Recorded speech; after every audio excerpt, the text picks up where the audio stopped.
Welcome to Recovering Gleek, a podcast for all of your complicated feelings about the TV show Glee. There's a light at the end of this tunnel we found, and you're just as far in as you'll ever be out. The mistakes that you made, you'll just make them again. So cradle your head in your hands. No, that's not the words there. It's and if you only try turning around. Sorry, that was from memory, Anna and Nalick. So if you're listening, I apologize. I pulled up the lyrics midway through and then realized it's not what I thought it was. Wow. Anna and Nalick. We've been thinking about you so much. We have to tell you. We've been thinking about these last 10 minutes. We've been thinking about you nonstop. Non-stop. Because life's like an hourglass. Glued to the table. Glued to the table. Whoa, don't think about that too hard. It will send you into a freak. Yeah, it will big time. It'll make you go crazy. You know what's the worst experience ever? What? Making a friend who is older than you and more experienced than you and more settled than you, and then finding out that they're not older than you, they're younger than you. I was like, wow. It's genuinely when and I always find out on their birthday. We're celebrating their birthday. And I'm like, how old are you turning? And they're like, I'm so excited. I'm like 26. 25. And I'm like, no, you're not.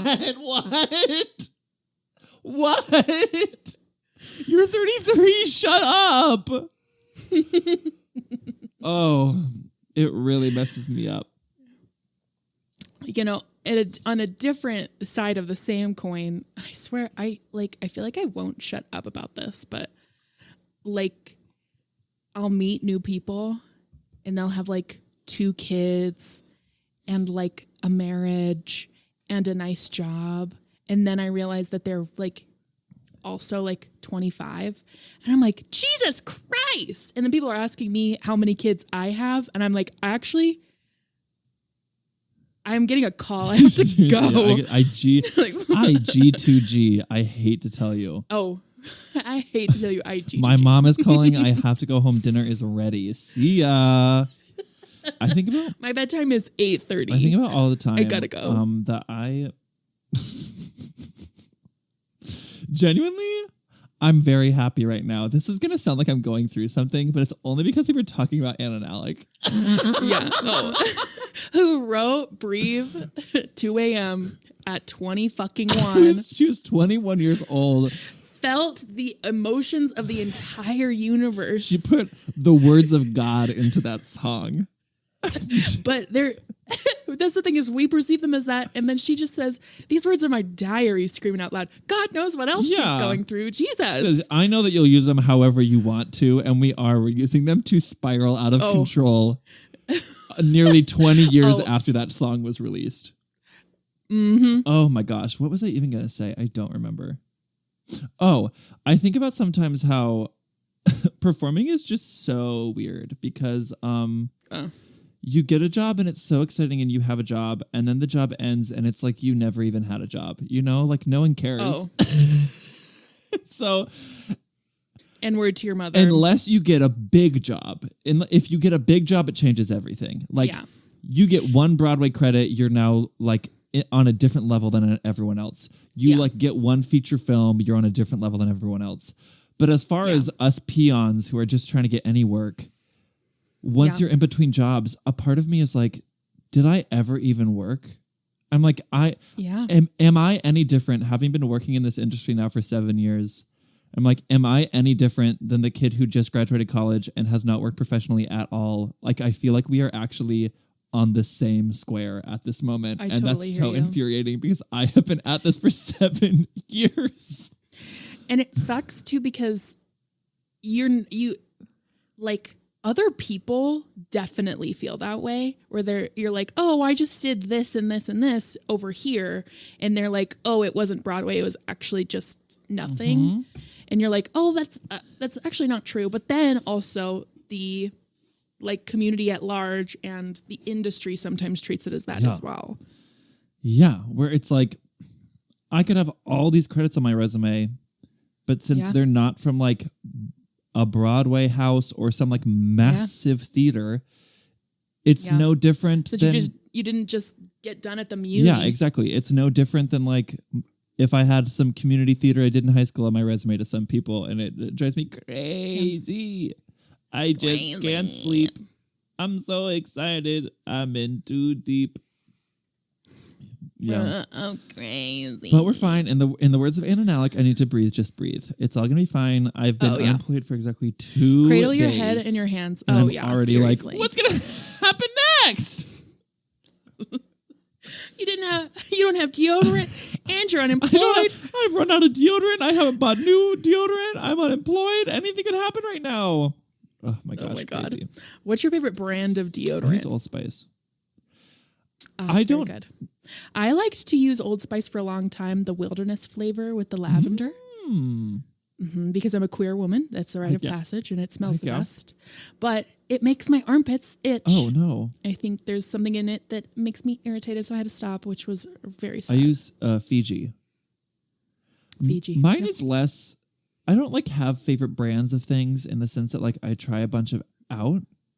Yeah. I will just pick one brand, and then if I don't hate it, I'm like, well, I'm too scared to try anything else. So this is the one I will get until I die, until my days on Earth are over. I will be using this brand. There have been so many, especially deodorants in the past, where I don't know, something about it. I've like tried like aluminum-free deodorants, with aluminum, regular deodorants, clinical strength deodorants, natural deodorants. I've like tried the gambit of them, but like I'll like a deodorant for like 3 sticks, and then all of a sudden my armpits are like on fire, and I'm like suddenly allergic to them. So I have to change like kind of semi-regularly. I need to find a deodorant that doesn't leave white marks on my clothing. But also, oh my gosh, for real. I do not have the gene where I can use a like health conscious natural deodorant and not smell like freaking onions and BO everywhere I go. Like, sorry, I'm sweating for 2 here. I need a maximum strength deodorant.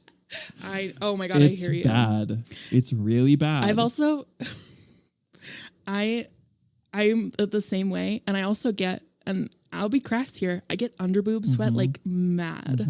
So I have to like put like deodorant on my underboob, because I'm like, I'm a sweaty Betty. Sweaty Betty. Certified. I have a note from my doctor that says this is a certified, a clinically proven sweaty Betty. He cannot do this all natural organic deodorant. It's not going to work. It is actually a public service that he doesn't use it. It would be I remember in college, the natural deodorant craze like hit us hard. And I mean, I'm no chemist. I have no idea about anything like that. But like, you know, it's just like that craze hit us hard, and like nothing has ever made my armpits. Like I remember like more than anything, I like got like red and flaky and it stunk, and it hurt so bad. But I was like, oh no, the aluminum is going to kill me. I can't not use natural deodorant. What am I supposed to do? And it's like microplastics. It is what it is. Are in my water. It is what it is. You know, I really don't know what to do. I'm 40% plastic at this point. It is what it is. Oh, it's also like, it is so difficult to be a consumer like this. I'm like, is aluminum going to kill me or not? I'm confused. Do you remember, speaking of use are things going to kill me or not, do you remember when we were kids and it was like a big push to get corn syrup out of food? Oh my God, so they had the like anti-corn syrup ad campaign, pardon me, where it was like the kids' elementary school pageant. And it was like, I'm an apple and I'm this. I'm broccoli and I'm this. And the kid would come up in the slimy costume and be like, and I'm high fructose corn syrup and I this. Yes. But then the corn syrup heads got pissed and they released the opposing commercial ad campaign in support of high fructose corn syrup. That was crazy. That was my presidential debate as a child. Oh, yeah. The pro corn syrup and the anti corn syrups having dueling ad campaigns at the same time. That's so interesting. Like, I don't think I've heard from the anti corn syrup people in a minute. I know that there are people. I remember I dated someone who like only had drinks that had like pure cane sugar in it because like other sugars, I don't know, I guess were poison. I have no idea. Who am I to talk? I'm no chemist, but like, the seed oil people where I'm like, is canola oil really going to kill us? I have to be skeptical about this because I remember the corn syrup stuff, Yeah. And also like, let's call a spade. Organic stuff that's better for you is expensive. And sometimes it's not in my bank account to take care of my body. No, and I'd rather, but it's also like, am I going to have a vegetable or not? Yeah. Like sometimes that's what I can afford. That's what is going to feed and nourish me. Should I starve? I'm confused. Dang. This got weird. Did. Should we introduce ourselves? It's Anna Nalick's fault. It is Anna Nalick's fault. It's Anna Nalick's fault. She really derailed everything. She sent us into, And she was like, I know that you'll use them however you want to, including talking about high fructose corn syrup. She was right. Yeah. She was right. We did use her words that way. Hi, everyone. Yeah. So here's my question to you, Lena. What are we calling these episodes? Are they minisodes again? Because like I think so. I don't think they're going to be necessarily mini. Like they're not going to be like 2-3 hours long. But they're not minisodes. But they're not going to be like. Yeah, I usually was like trying to minisodes were never a half hour. Yeah, we were trying to aim for like never over an hour. Although we didn't always obey that. But that was kind of the goal. Was like the longest it could be was 59 minutes. And I don't know. These are going to be shorter than the other ones. We could call it something different. We could call them fireside chats. I don't know. Like we're freaking FDR. Yes, literally. Like gather around the radio, children. We're just trying to unite the country during these difficult times with our fireside chats. Oh my God. What could we call it? I mean, we could also, I don't know, do we need a name? Oh, we could just name them a quote from the episode like we have been doing for the minisodes and just cut out. That's so it'll true. be like whatever the title is, and then the series episodes are the Glee Wines.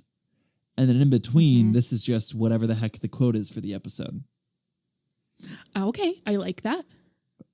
I like that also because you, as the person who edits the podcast, come up with the name. So I like to be surprised sometimes where I'm like, oh, that's so fun. Sometimes I really zone out while editing. And then suddenly I'm like, oh, there's literally 10 minutes left and I haven't found a title yet. So then I have to like hyper listen to the last 10 minutes to see if anything clever is said. Oh, sure.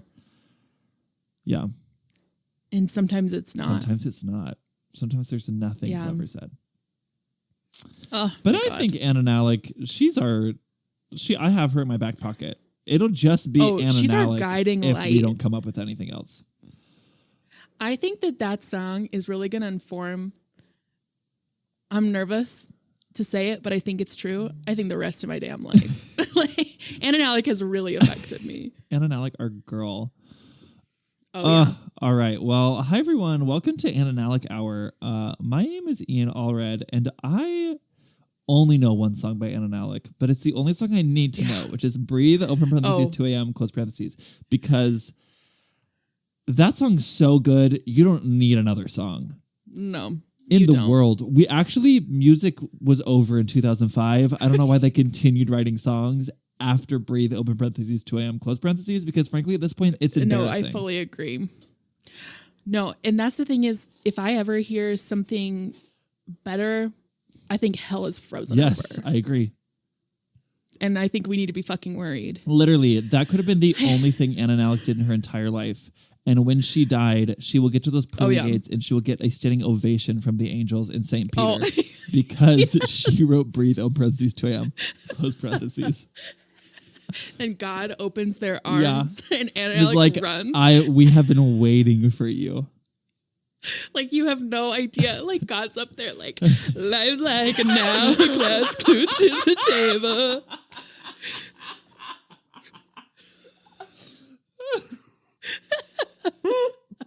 No, you can find the rewind button, boys. So cradle your head and your hair. Really and truly, that song's amazing. Oh, Seriously. Hey, everyone. My name is Lena Knatzer, and I'm actually thinking of, I think I'm going to delete Spotify from my phone. I think I'm just going to download one song, and you guessed it. The song is Breathe, open parentheses, 2 a.m., close parentheses, by one. You know her. You fucking love her, Anna Nalick. And I agree. She really, like, Sistine Chapel that bitch. It's an amazing song. Oh, and I want to lay down and stare at it. Yeah. Forever. Yeah. Because these words are my diary screaming out loud.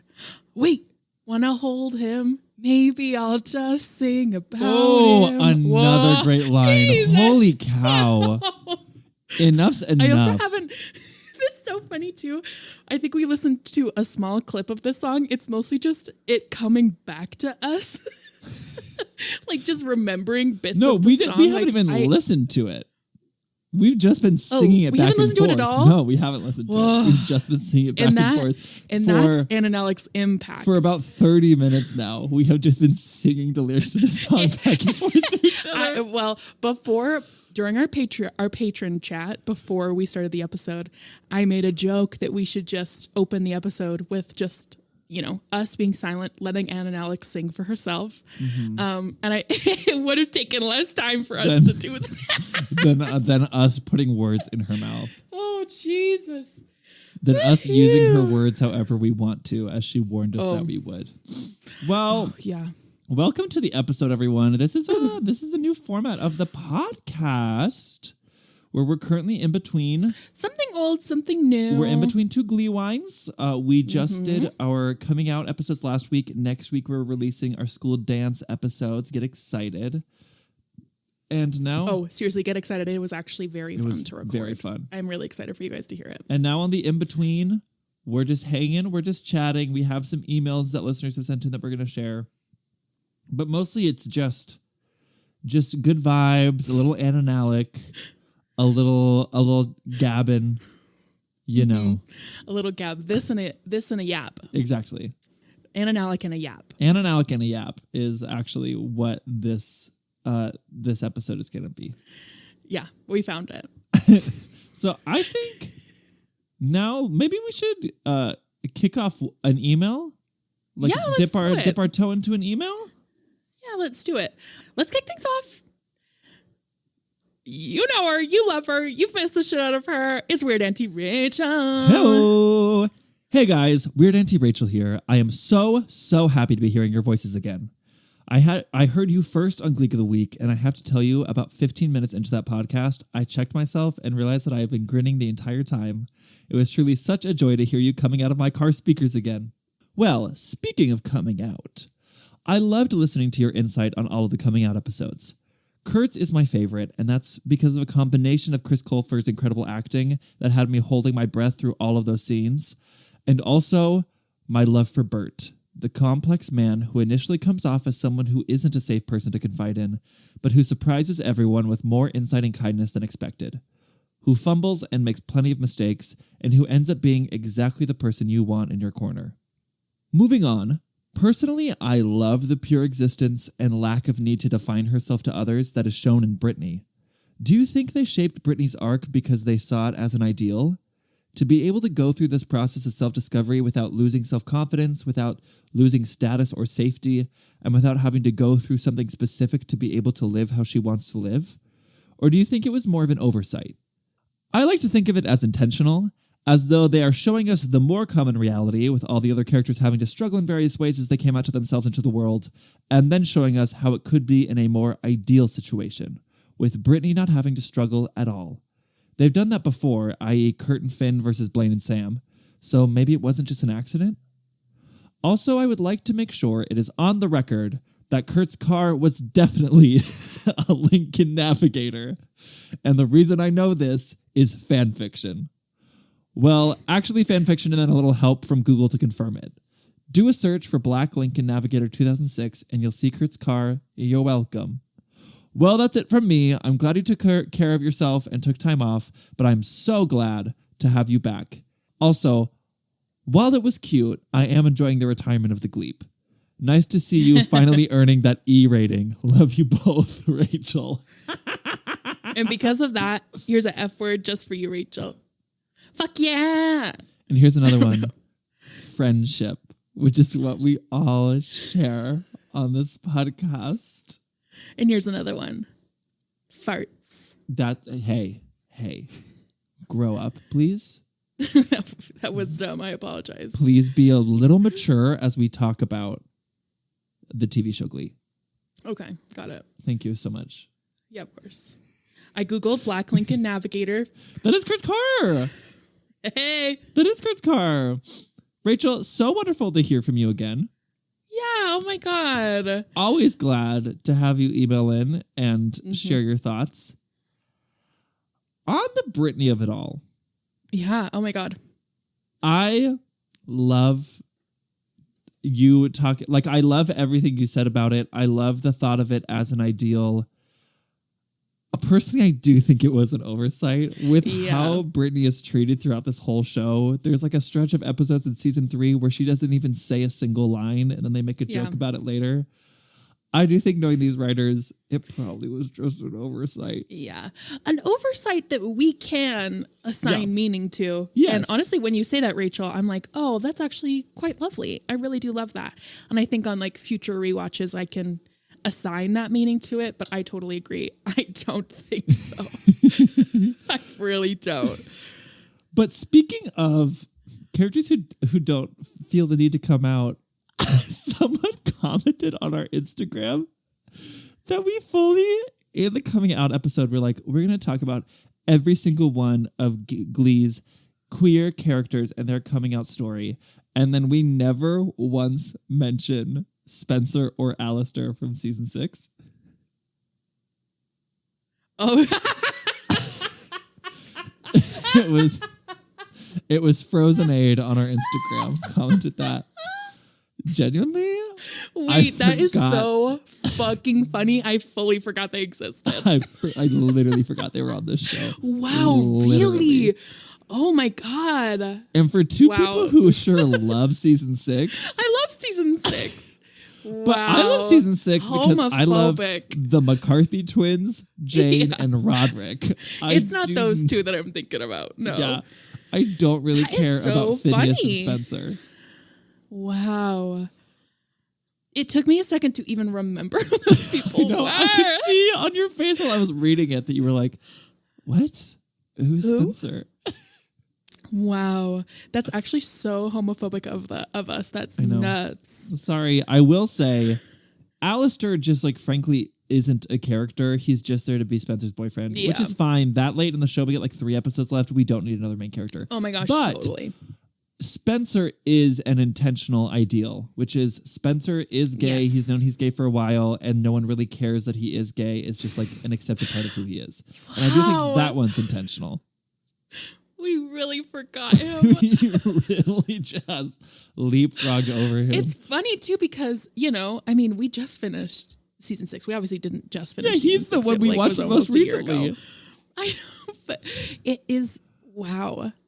We do have tons of opinions on Spencer too. That's so funny that we fully forgot about him. I mean, we could share him now. I as far as it coming out, queer representation, I really like the way Spencer is introduced to us in Homecoming, which is being gay is a very important part of him, but also it's not the only part about him. And he's just kind of I just love the idea of this guy is a huge asshole. And it's not because of internalized homophobia. It's literally just because he's kind of an asshole. It's just a very funny idea, and also funny, but also hopeful that we as a society can get to a point where our gay bullies are mean, not because they're self-hating, but just because they're mean people.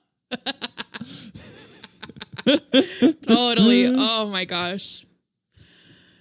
Yeah, I mean, I think while Spencer isn't one of my favorite characters, I definitely agree that is a perfect world where, someone can be exactly who they are and also a total dick. And they can be multifaceted in everything. I love that. He's everything. He contains multitudes. They kind of go back on it with him secretly wanting to be in Glee, and I think that's dumb. Because totally. The reason that people don't want to be in Glee on this show, for the main part, is because like Glee is quote unquote gay. That it's like gay to be in show choir. Yeah. And so I really liked that Spencer was just like, no, I don't want to be in Glee because it's not interesting to me and it sounds boring. And that was interesting. But then they go back on it. Oh, no. Yeah, and it turns out that he like secretly It's a secret desire of all queer people to be in the Glee Club. Yeah. Which I was not a fan of, but I also understand that they got to get 12 people in that club before they go to sectional. So whatever. Yeah, totally. It would have been more. Does he have like a specific coming out moment? No, we just like he says to someone, hey, shake it off. Don't be such a Hummel. And then Rachel says like, hey, when I was at the school, we worked really hard to stop bigoted remarks like that. And then Sam says, no, don't worry, Rachel, Spencer's gay. Mm-hmm. And then he has the whole like, seeing queer representation on TV taught me as a kid that it was okay to be who I really was. And it turns out it's just kind of a narcissistic jerk. Yeah. I love that. But that's like his big coming out moment is just that little. It's talking about like Modern Family. Yeah. I love that. Hey-o. I also think it like speaks to something true that I see like in like young people that I meet. It's like they are seeing so much queer representation that they are feeling seen and safe and, you know, ready to like, you know, like coming out as chuggy. Like they like are just living their truth like from a young age. And so their truth can also mean that they're huge terrors to have in class. Heck yeah. Oh my God, I can't believe we didn't talk about Spencer and Alistair. That's so funny. Sorry, Spencer. There's your little moment. Sorry, Alistair. There's your little Phineas, I think you're such an amazing musician. I really dig your work. Wow. You're done with your ship. How are you feeling? I feel good. Oh my gosh. Good. I guess the time I woke up today. 2 p.m. You're so close. Oh, am I? 2:30. Whoa! So sleepy. What can I say? Today is Monday.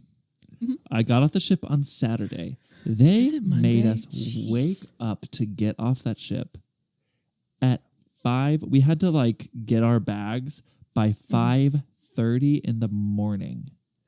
So I woke up at 5:10. It was horrible. And then they scheduled my flight for midnight. So I'm just like in Seattle all day on Saturday from 5:30 in the morning until midnight, just like loose in Seattle. I saw Beetlejuice. It was a lot of fun. I highly recommend it. It was a great time. I'm glad. I met up with 2 friends who live in actually 3 friends who live in Seattle. It was a lot of fun. And then I got 3 friends from the band Owl City. Yes. Hello, Seattle. Exactly. I met up with Owl City. We go way back, and we had a great time. And then I went to the airport, and my flight that was supposed to leave at midnight got delayed an hour and a half. So it left at 1:30. Oh. Yesterday, I was on Gleek of the Week, which I believe will be releasing next Tuesday. So you were on, in like release time, you were on yesterday's episode. Wonderful episode. I'm on next Tuesday's episode. Everyone buckle up, check both of those out. But as far as like recording wise, you recorded your episode like a week ago, and I recorded mine real time yesterday on Sunday. Yeah. And I had told Andrew to do it at 11:30. So I was like, that'll give me time to get home and get settled and then start recording. But because PM? No, AM. Oh, okay. But because my flight was delayed, I got into my apartment at 11:22 and had 8 minutes to like get everything together. So he says like, so was it a live stream? Or was it just recording? It was a live stream, which is why we couldn't then move it. Yeah. Yeah. So I had to like get there at 11:30. So we recorded that. And then as soon as it was over, I left to go see Gay Cats, their closing performance. Gay Cats. Yes. How was it? Amazing. I'll talk about it more in a sec. Yes. Tell me your story. I'm sorry. Oh, you're fine. I wanted to talk about it. So now I have a segue into it. So I saw Gay Cats. And then after Gay Cats, I went to Queens to see my brother and his wife and their son, who I walked in, and he's 3 years old. And he said, "Uncle Ian, are you done being a pirate?" Stop. That's so sweet. But anyways. But actually, yeah. I said, yes, I am actually. My time being a buccaneer, is that a word for pirate? Yeah, yes. My days of pirating are over. It's over, baby. But so basically from 5:30 a.m. on Saturday to like, I think I got home at like 12:30 last night. I was out and about. I slept a little on the plane, but I don't sleep well on planes. So I slept a little bit on the plane, but I was awake like that whole time. And then I got home. Oh, that sounds like my nightmare. And then I got home last night at 12:30, went to sleep immediately. Oh, yeah. Woke up at 2:30 p.m. today. I slept for like 13 actually you hours. Didn't sleep longer. Like on times that I've taken red eyes and like been awake for like 24 hours, it's like, oh, I actually have to sleep for another 24. I have to reset. Yeah, it was crazy. Well, I could have kept sleeping, but I looked at the clock and it was 2:30, and I thought, one, I like need to unpack today, but two, I need to be able to go to bed tonight. And so I want to wake up now so that I can fall asleep at a reasonable time tonight and reset kind of my whole body clock. Oh my God. I know I took a crazy nap yesterday and I'm like, shit. Yeah. It's going to ruin my sleep schedule. That'll for the mess you rest of the up. week. That'll mess you up. And that's why I like a nap. I cannot take them. Yeah. Oh my gosh. That's rough. All right. You want to hear about Gay Cats? I do. It was maybe top 3 things I've ever seen. Oh my God. That's so awesome. It was so amazing. So for those of you playing at home, Gay Cats is what I call Cats the Jellicle Ball. There is a revival of Cats that actually closed yesterday. I went to the closing performance. There is a revival of Cats at PAC NYC, where the World Trade Center used to be. And it is Cats. You know, like how sometimes you'll go see a Shakespeare play at a regional theater and they're like, this is Much Ado About Nothing, but like set in the 1940s. And you watch it and it like will bring a whole new meaning to the text, and it'll help you like understand parts better, and also to like change the meaning of different stuff. And it's just a very interesting way to watch a well-known work of art. So that's basically what this production was, is it was the script of Cats, like all the songs from Cats, but told as, instead of them being literal cats, they were drag queens, and it was a ball. It was the Jellicle Ball was like a Jellicle ball, as in queer ballroom culture in New York. It was amazing. So whenever the Cats like have their song where they're introducing themselves, it's basically like them walking how do I describe this to make it interesting and exciting? That's like basically them walking the runway. Old Deuteronomy is like the judge of the ball.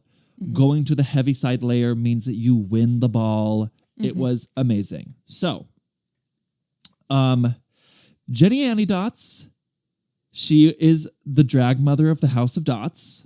Oh, that's so awesome. And so the song Gumby Cat it's the Master of Ceremonies, who's Munkastrap, and he's singing about Jenny Annie Dots, who won Mother of the Year. And the like next competition is, I forgot what the name was because it was alliteration, but it's like Virgin something. So it's supposed to be like, this is your first time walking the runway.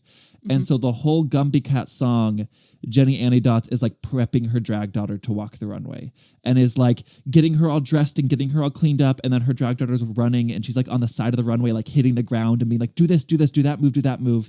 And then they do like there's a tie between her drag daughter and some other queen. And so then they do like a whack off basically. And Jenny Annie Dots is like trying to like coach her on the choreography as it's going on. Oh, it's fun. Very, very fun. And then Rum Tum Tugger he's competing in realness. And so it's all like male presenting people coming dressed as like a construction worker or like a policeman. And he's basically like, I don't know what realness archetype he's dressed as, besides just like a very hot man. Well, yeah. But he was a very hot man. That whole number was like, oh my gosh, what's going on? Said, I forgot how to breathe. Seriously, it was a lot to watch. And then Mungo Jerry and Rumpelteazer are competing in the perfect duo. And it's them walking the runway and then another duo who's Victoria and like one of the other cats who doesn't have a big solo, you know. It's like those two are the other two. Yeah. And that number was so fun. It's Mungo Jerry and Rumpelteazer and they're just in two tracksuits and then they're going through the house stealing stuff fully from audience members. Oh, I love so like Mungo Jerry just like took someone's headphones and put them around their neck, and then Rumpelteazer like came up to the woman in front of me, picked up her purse and goes, "Is this yours?" And she said yes, and they went, "Not anymore," put it on their shoulder and walked away.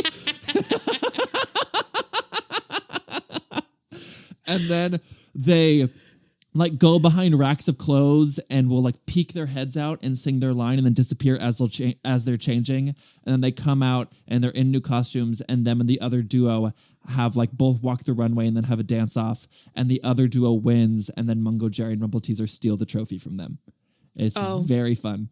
That's awesome. Skimbleshanks, the railway cat, the cat of the railway train, is an MTA worker. Oh, I actually really love that. That's so and awesome. she's like that MTA worker, you know, that has, you know, like crazy highlights in her hair and like super long nails and like a full face of makeup and thigh-high boots I love her. on and it's over like her 3 MTA a.m. outfit. Yes, I love her.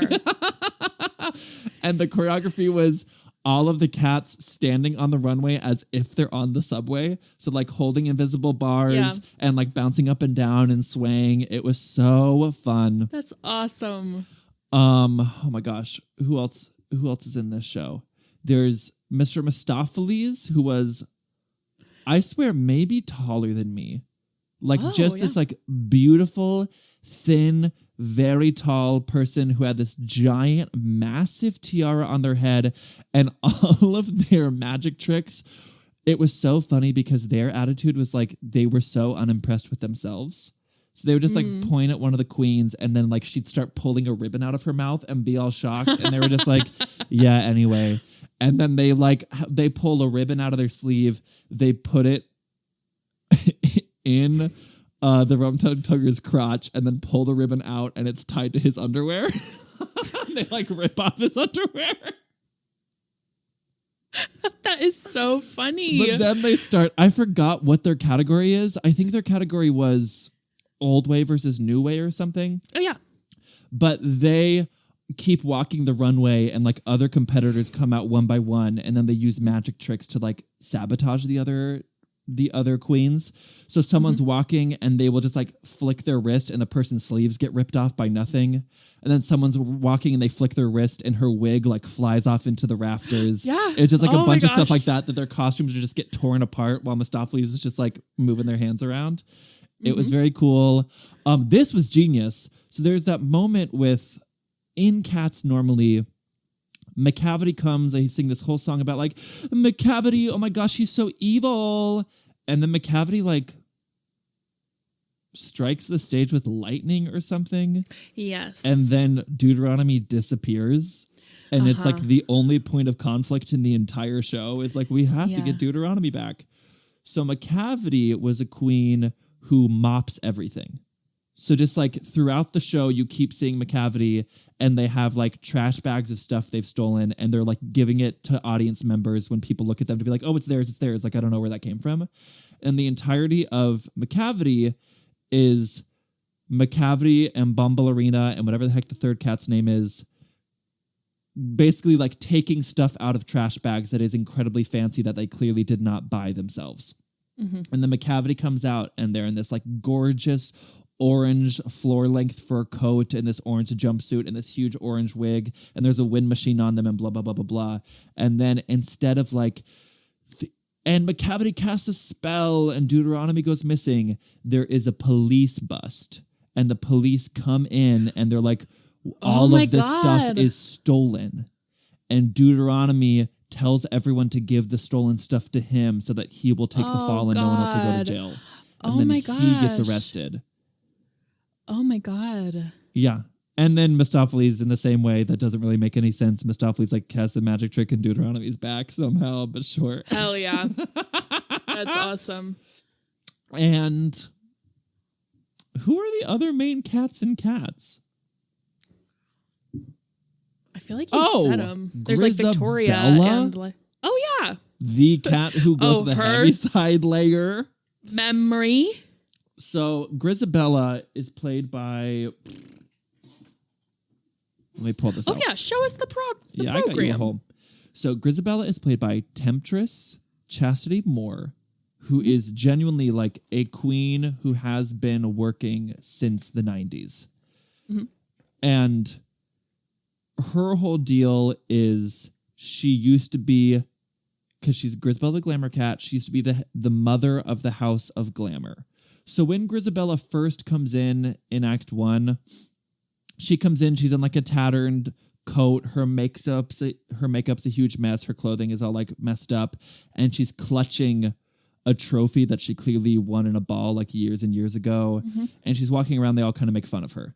But then at the opening of Act 2, they have a slideshow while everyone's Oh my God, singing. she's beautiful. I know she's Googled gorgeous. her.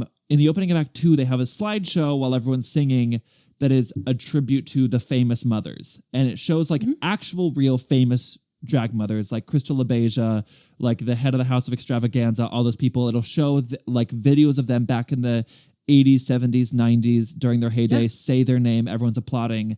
And then at the end of it, they show Grisabella, head of the House of Glamour, and they show actual videos of Temptress performing in the 90s. Oh my God, that's awesome. And it's such a genius way to like stick to what's written on the page, but tell us like what her backstory is. Yeah. So basically, she used to be the head of the House of Glamour, and she was like one of the original drag mothers, but her house has since been disbanded, and she clearly is like most likely homeless now, clutching onto this trophy that she won years and years ago. And then, I don't know the cat's name, but the one who sings the da da da da da da da da endless masquerading. You know that?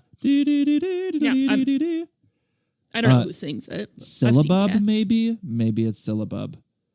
But Syllabub like takes pity on her and gets her a nice dress, and then she comes out from memory and she's in the nice dress, and then she wins. You know, she goes to the Heaviside layer, she wins the ball. But it's gorgeous. Yeah. The other two cats that I forgot are Bustopher Jones and Gus. So Bustopher Jones in Cats is like, you know, that cat that just like eats all your food. He's kind of like the Garfield cat. Mm-hmm. So in this version, Bustopher Jones was a plus size woman, and she was competing in Body. Body, yeah. Mm-hmm. So she was in, because it's Bustopher Jones. My favorite competition. She was Bustopher Jones, and Spats is like the lyric of that song. So she's in a tuxedo, and she has spats on, and she has a top hat, and she like walks the runway. And then as the song progresses, she like strip teases more and more. And they have, you know, other queens come out in various body types who are also competing in Body. And like one of them is the Rum Tum Tugger, and he's genuinely yeah.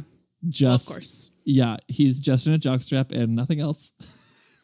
But it strips down to Bustopher Jones is like in a bikini essentially, and I think it's her and the Rum Tum Tugger are the final two, and then she ends up winning Body. Yay. And then Gus, this is crazy. Gus the theater cat was just like an old queen who's been everywhere, who's like seen everything, who's been a part of the ballroom community for decades and decades, and just like, you know, is a celebrity in the ballroom culture. Mm-hmm. Have you seen Paris is Burning? I actually haven't. You should see Paris is Burning. It's on HBO. It's very good. I would really like to. Every once in a while, I'm like, shit, I gotta watch that. No, it's very good. You should watch it. But Gus was played by Junior LaBeija, which if you watch Paris Famous is Burning, House of LaBeija. Yeah, of the House of LaBeija. And if you watch Paris is Burning, the balls that they show in that documentary, the MC of those balls is Junior LaBeija. Oh my God, wow. Yeah. And they're like amazing. In Cats. It was crazy. Literally, that's crazy. Because Gus the theater cat, most of that song is sung by someone else. Gus only really sings the end. But they literally, like, the other cat was kind of like singing about, this is who Gus is. And then Junior LaBeija walked on the runway and got a standing ovation from the audience just for like being on the stage. Well, yeah, that's amazing. I think that's about everyone. And then there were just, there was an ensemble who played, like Victoria and whatever the heck the other ones' names are. Tumble Brutus, the other cats that don't really have a song but have like a few lines. But it was just as someone who hates cats, just like does not like cats, as someone who watched Cats a few years ago with Lena Page Knatzer, and at one point we thought, this has been going on for so long, it surely has been 3 hours by now, and we looked and it had only been 45 minutes. Yeah, that was crazy. It doesn't even feel like this is a new way to look at Cats. It feels like this is what Cats was supposed to be from the beginning. Yeah. And the original production got it wrong. Like, it made so much more sense. I actually emotionally connected to it. Yeah. I could follow what was happening. Yeah. Like, a few of the lyrics, sure, didn't really make sense, but most of them were translated very well. Yeah. It flew by. That's awesome. It was absolutely, and it was still 3 hours long, but it flew by. It was absolutely incredible. I was like grinning the entire time. They also encourage the audience to react and to cheer and to scream if they want. Yeah. I was like screaming and cheering and dancing. I cried during the opening number. Like, it was like such a beautiful representation of queer joy, and specifically like Black queer joy, and a celebration of the ballroom community. And I loved it. It was so fun. I so wish I could have seen it. That's so awesome. I'm glad you got to see it. Because I enjoy Cats. Like, I don't. I don't hate it. I mean, and I've talked about this before. I've had like a few experiences with the Cats where I was like, oh, and hell yeah. And I mean, I just like a piece of a theater, but I think especially like it just doesn't like ever work the way I want it to. Do you know what I mean? Yeah. And like putting it in a space where, I mean, everything I've seen of ballroom culture and balls and voguing is like, this is the perfect setting, like introducing yourself, like this cast of characters, like supporting each other's stories. Like, it is like just the perfect place to put this. Yeah, it made so much more sense than if it's about cats. Yeah. Because the cats that I am in contact with aren't really ever competing for anything. Oh, you haven't met my cat. I'm just kidding. And they're not like going up trying to tell me what their deal is. Mostly they want to be left alone. All right, should we do another email? Let's do it. Oh my gosh. All right. Up next, we've got a message from, let me make sure. We've got a message from Jacqueline. Ian and Lena, first of all, I'm so happy you guys are back. I've missed you. I stayed loyal during the hiatus, though. You'll certainly still be my top podcast on Spotify Wrapped. The podcast never ends if you just keep re-listening to old episodes. Okay. And I've always said that. I really enjoyed your episode on coming out plots. Thinking about all the queer characters on the show really made me lament once more the fact that Glee prioritizes romantic relationships so much over platonic ones. Friendships and solidarity between queer people is just as beautiful to me as queer romance. Klaine and Britannia literally got married together, but did the show actually seek to develop the friendships they had with each other? Definitely not, but it could have been so fun if they did. Think of the fun dynamic Kurt and Brittany had in I Am Unicorn. There were plenty of opportunities for Kurt to befriend Santana after she was outed and help her through that time in her life, but their friendship didn't take off until they were in New York, and even then, they prioritized Rachel's friendship with both characters separately.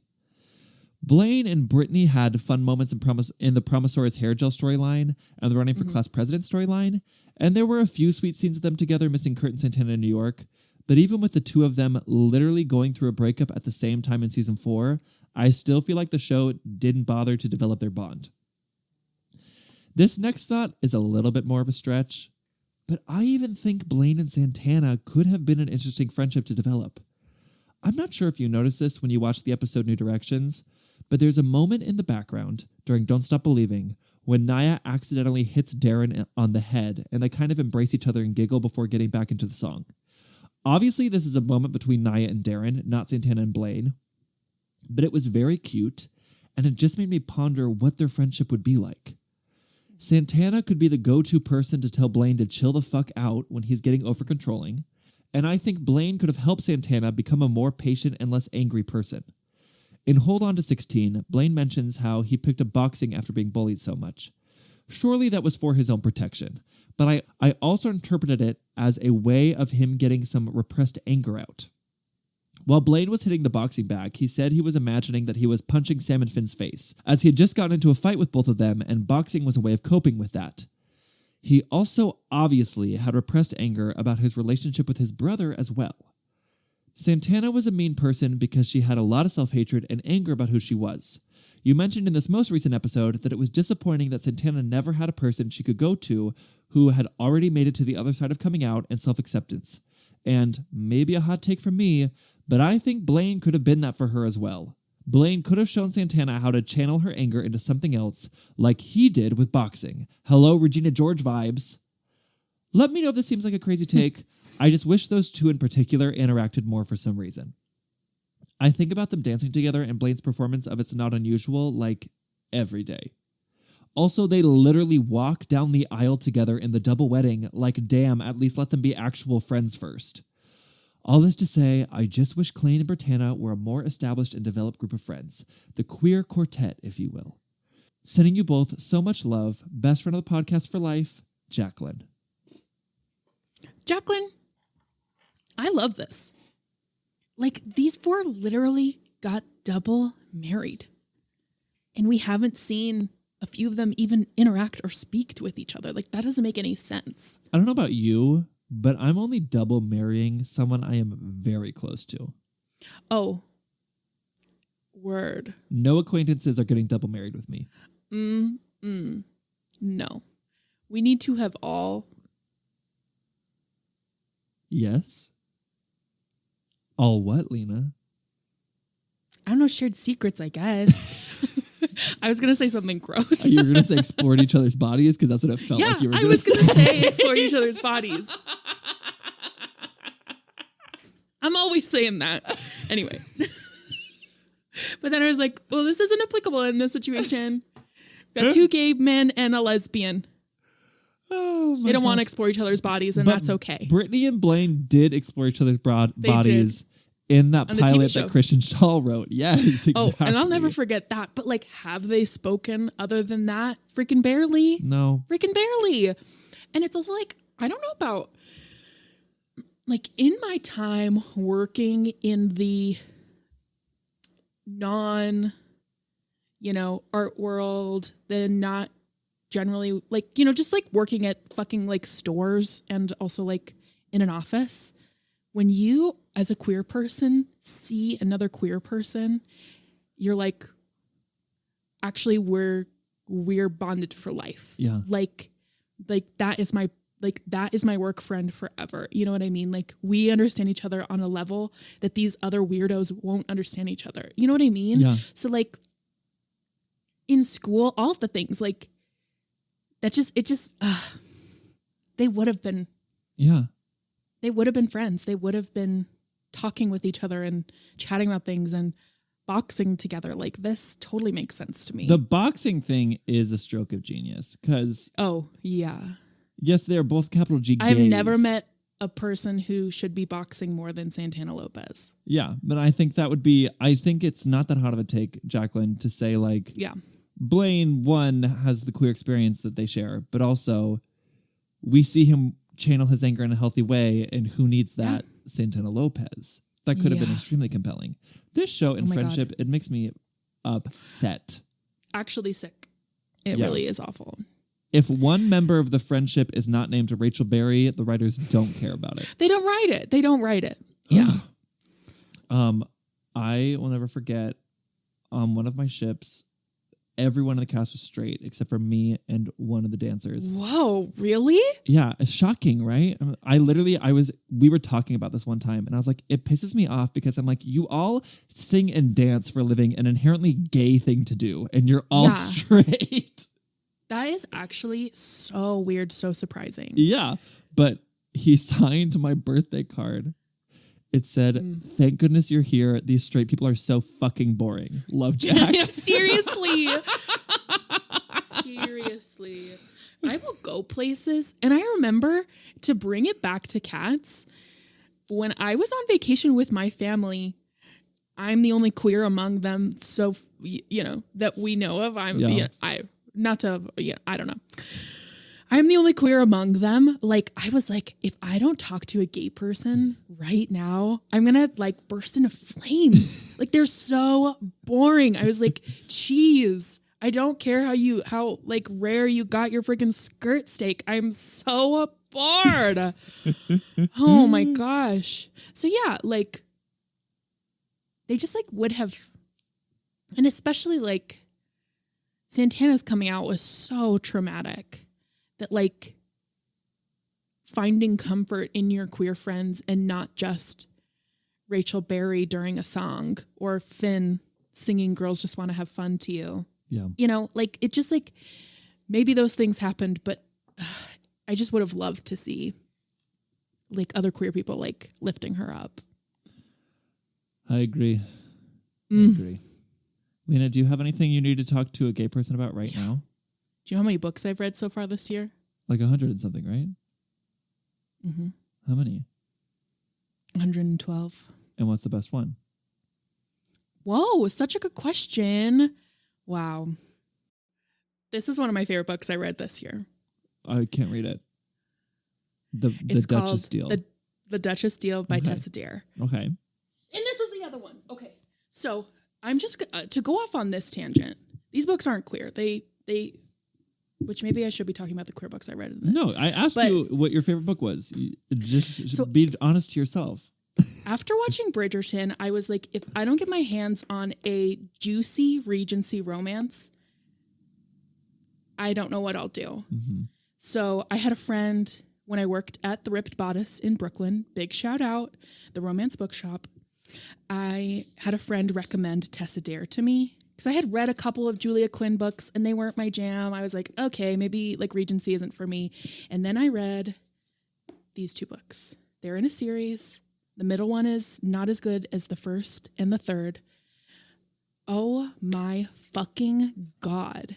These books healed me. This one. Oh my God. This one. It's an audio medium. You can't see it. The patrons can see me holding the book.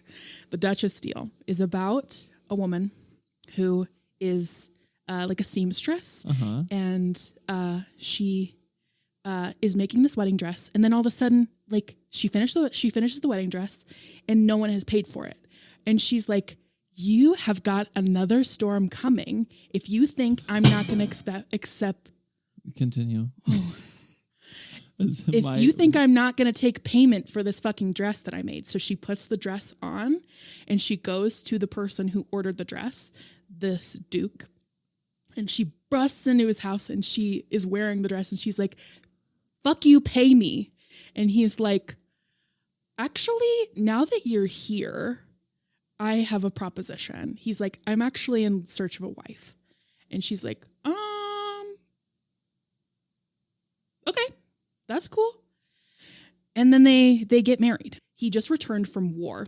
And, the person he was supposed to marry just left him. Yeah. He was really injured. He has a lot of burn scars on one side of his body. So he's feeling like insecure. He's like trying to enter back into the world, but also he's like feeling bad about himself. So he gets married to this woman.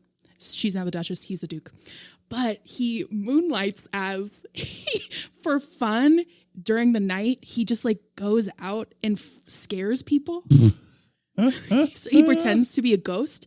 And then there's this one part where you learn that the woman, her dad is like kind of being a total asshole to her. And he breaks into the dad's house and he's like, and he pretends to be a ghost. And he's like, "Leave that girl alone." And he fixes everything. And it's just like the funnest, sweetest, craziest, most beautiful book ever. And I really just loved it. Dang, The Duchess Deal by Tessa Dern?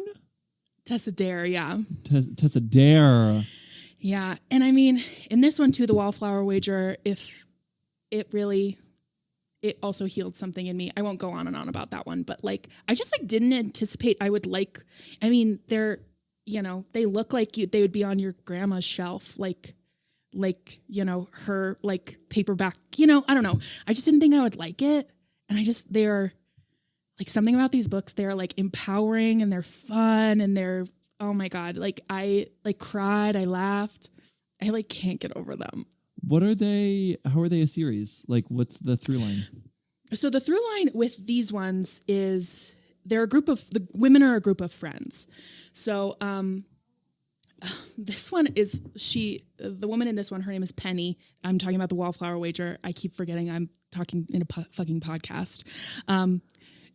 She like rescues animals all the time. She's a vegetarian, which I loved that. She has like a 2-legged dog that she has like made a wheelchair for. So like he can like run throughout. She like nurses goats back to health. Anyway, but like it's the seamstress in this one and her like goat herding friend. And like, it's a group of friends. Gotcha. And then like the dukes that they marry. And then they all become this like big friend group. And like the fun thing about this one, it's the third one. Oh my God. The Wallflower Wager. The third one is the duke who comes into this book, the duke from the other books. The dukes from the other books like bully him and they're like, if you don't treat Penny well, we are absolutely going to fuck you up. She is the sweetest person we've ever met. Don't make fun of her fake meat foods. Oh my God. And they really healed something in me. I really loved those books so much this year. So yeah, maybe I wouldn't say that they're my favorite books I've read this year, but they're the first ones that come to mind when you ask me that. So heck yeah.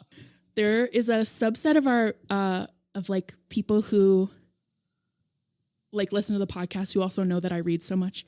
They're like, when is the podcast going to be a book club? And I was like, as soon as we bully Ian into reading. The books anything. I read are very different. we read very different kinds of books. No, that's totally true. That's totally true. What's your favorite book you've read this year? Did you like? Oh my gosh. The F slur, bro. If you've liked it so far. The book that I held up, I don't care. Sorry, everyone, I'm going to say a slur right now. It's one I'm allowed to say because I have been called it throughout my life. It's also the name of the book. I'm reading Faggots by Larry Kramer. Frankly, it is very good. It's hard to keep track of. I literally am like, I need to start taking notes. It was written in the 70s and it's about the 70s, like gay culture in New York in the 70s.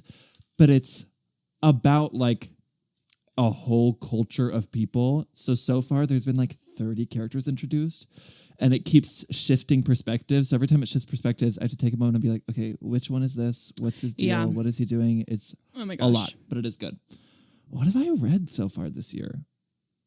Oh my gosh, I don't remember. Hold up. Let me get my Kindle. You know what I got from the library? It's upstairs.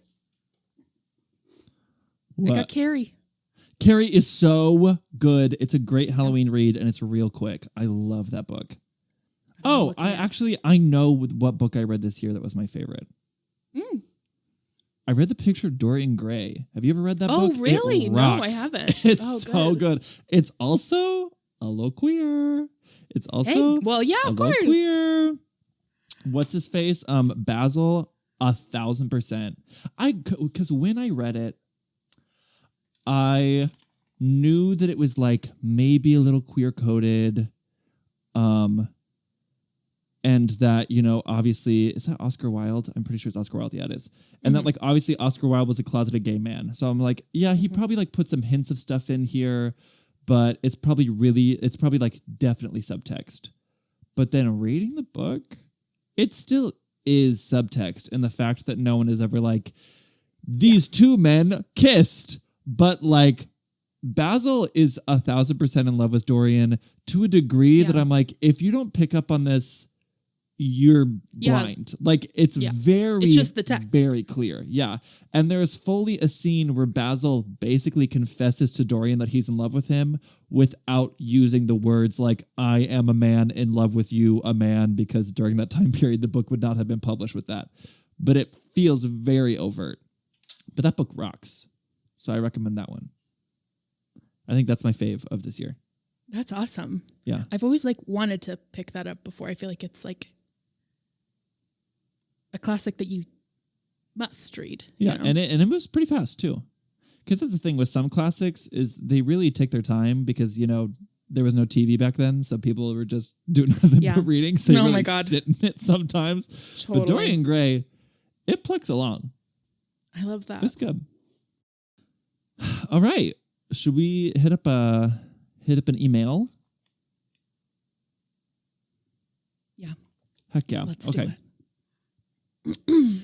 This is from Drew. Hey, Lena and Ian. I felt oh my gosh, I'm so sorry. I haven't done this in so long. I'm having a really hard time reading out loud for some reason. Do you want to go every other word? Yes, that will help. Let's do Okay. it. Perfect. I felt compelled, to right? in Because of how beautifully you covered the coming out episodes. of Glee. that was beautiful. I think I will take it over now. But that was I think we should revisit that in the future. Because I think it really worked out. I think so. I really think we really found something good. I agree. I especially love how you cover the Karofsky story. I have not heard many people come to defend Karofsky, and I get the hate for this character.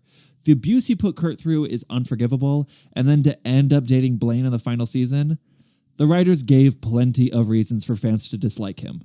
However, your highlight of Karofsky's journey as a whole really puts some perspective on the character.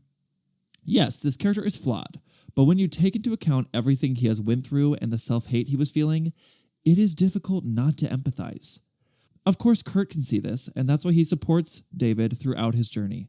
Even when David dates Blaine, I can see why. They both have such a strong connection to Kurt that they formed a bond through it. Karofsky owing his future and acceptance to Kurt, and Blaine affixing to Kurt to satisfy his savior complex.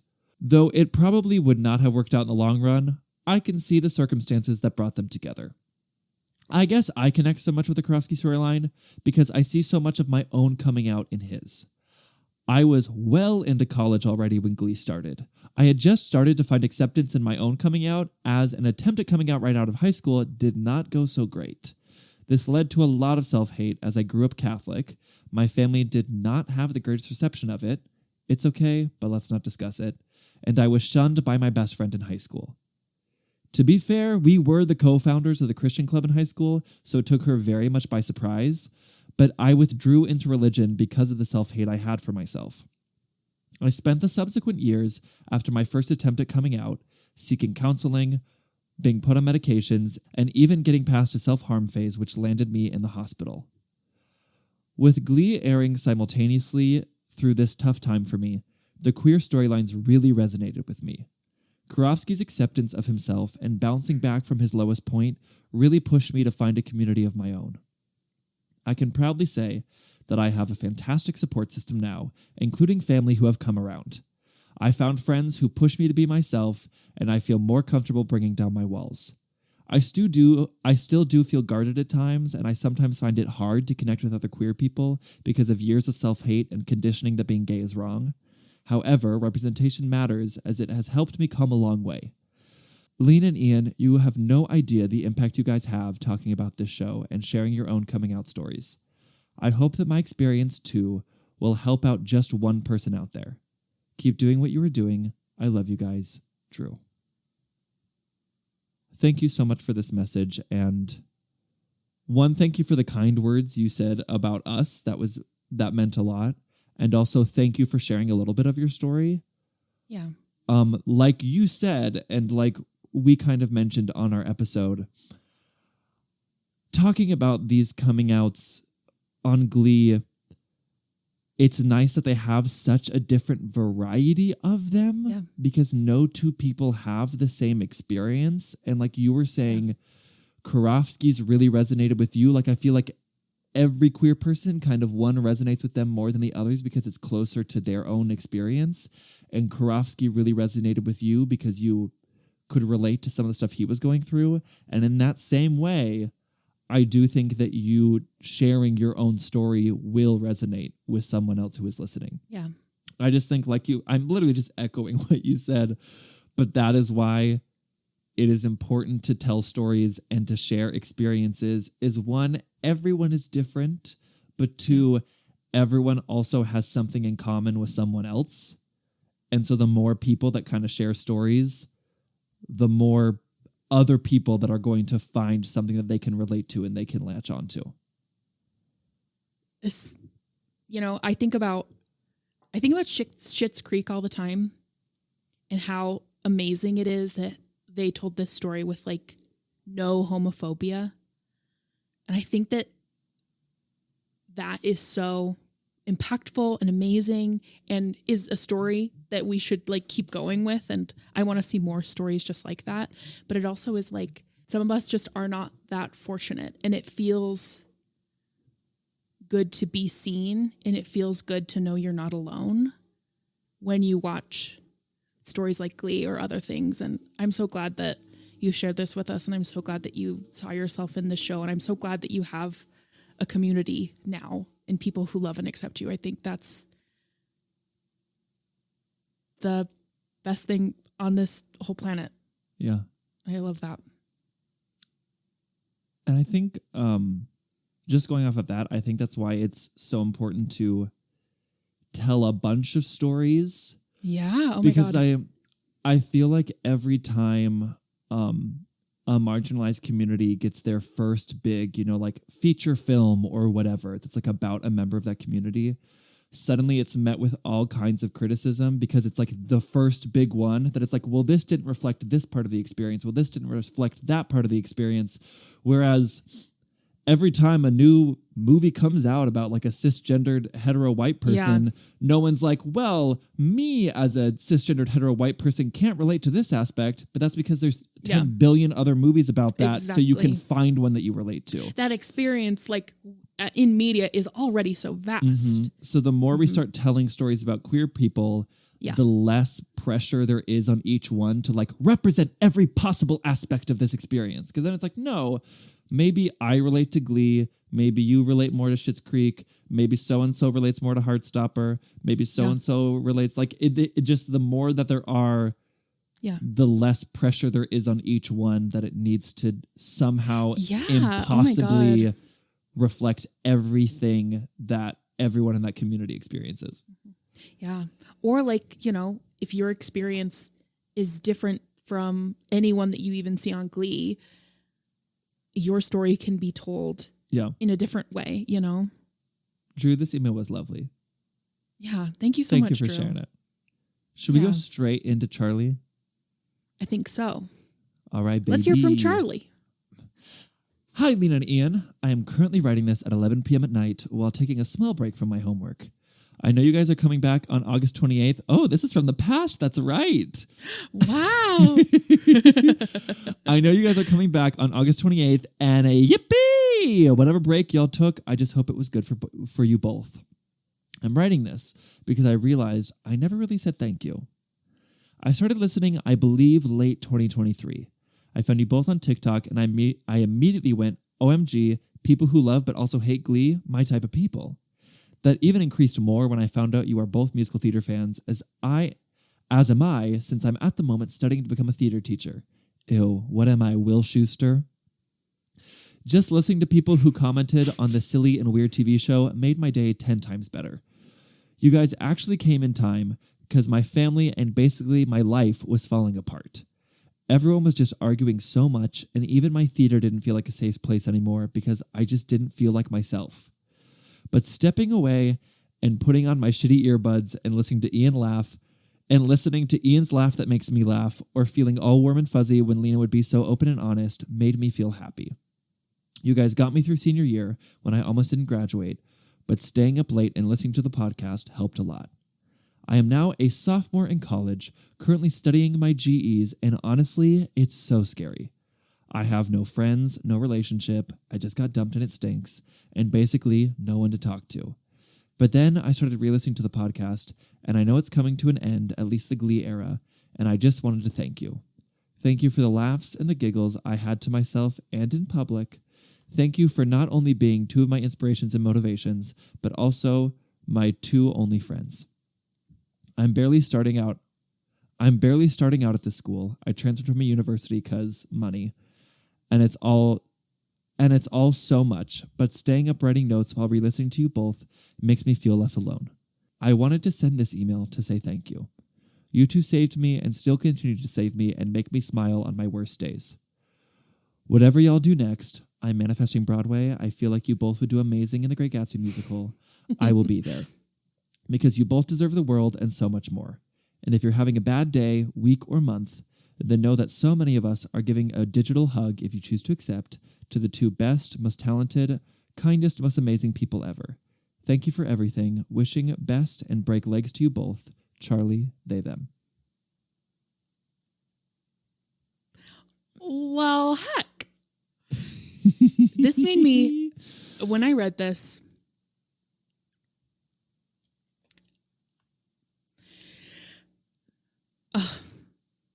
I'm endlessly grateful and excited to be back and chatting with everyone.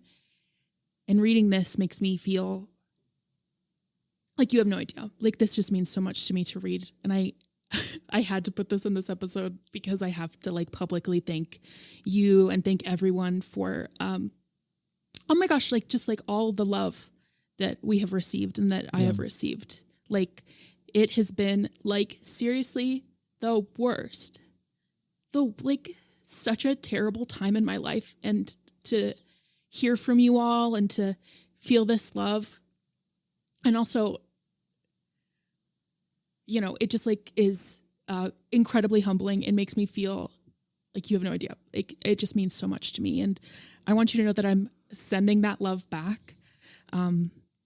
It is a rough out here. And Charlie, I'm so glad that we can be friends to you in this moment. Because when I hear this, you are a friend to me, and I genuinely really appreciate it. And I'm really grateful to be back and chatting with you all again and everything. So thank you. That was lovely. Thank you for sharing that. Thank you for being my friend. Okay. Of course, thank you for being my friend. And Charlie, thank you for this email. It's always very affirming, and I don't know. Reading these emails,